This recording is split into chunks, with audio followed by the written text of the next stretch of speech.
Magandang umaga po sa ating lahat, ang ating taga-subaybay, mga kapatid, kaibigan, lahat po ng aking mga katrabaho, kapamilya, at kapaguro. Magandang umaga po sa ating lahat.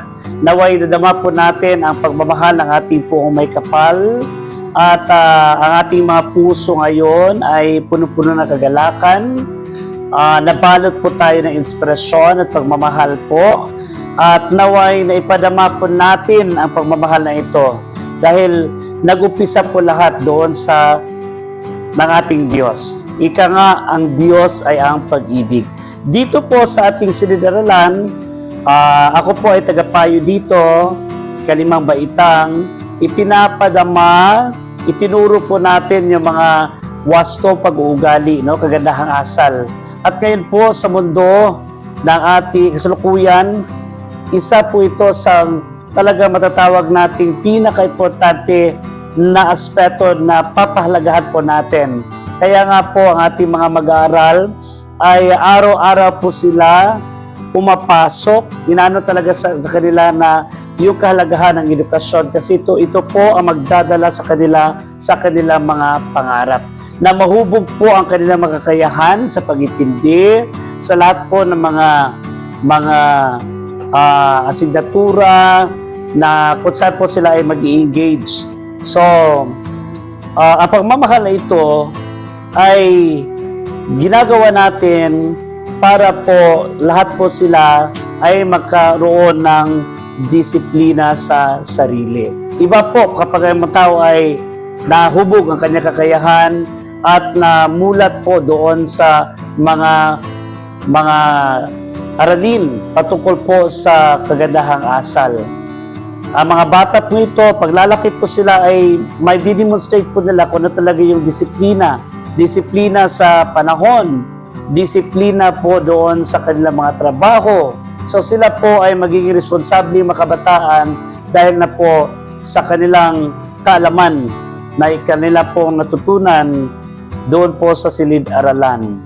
So, para po sa ating mga magulang, patuloy na po tayong andyan palagi, nagbibigay po ng suporta ng ating makabataan para po lalo silang magiging mababait at mga responsableng mga kabataan. Ika nga ni Dr. Rizal, sila po ang pag-asa ng ating bayan. Tayo po, pwede tayong mawala sa mundong ibabaw at sino po ba yung hahalili ang ating mga kabataan. So, yan po, ipinadama natin sa kanila yung paggalang sa kapwa, paggalang po sa ating otoridad, ng ating gobyerno. Ito po ay pagpapakita ng katangian ng isang taong may disiplina sa sarili. Okay?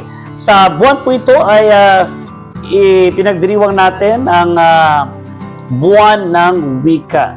So, pinikayat po natin ang ating mga kabataan na magsalita, gumamit po ng wikang Pilipino para po sila ay mahasa sa pagsasalita ng wikang Pilipino at ang wikang pambansa, wikang mapaglaya. Okay? So, itong wikang ito ay napaka-importante kasi ito po ay napapakita kung sino man tayo bilang isang Pilipino. So, lalong-lalo na po sa ating mga kabataan na mabigyan po nila ng kahalagahan ang pagiging Pilipino gamit po ang ating wikang pabansa. Naway meron po tayong natutunan sa ating pagsasama. Sana po ay nakapagbigay ng inspirasyon ang ating pakipag-dialogo, pakipag-usap at pagbabahagi po ng mga magagandang punto at aralin dito po sa ating mga kabataan at lalong-lalo na po sa ating mga taga-subaybay. Patuloy po tayo mangarap, patuloy po nating mahalin ang ating poong may kapal, patuloy po tayong mamuhay ayon po sa kagustuhan ng ating poong may kapal, ayon po sa nakasulat po sa kanyang banal na kasulatan. Magandang umaga po sa ating lahat. Mabuhay!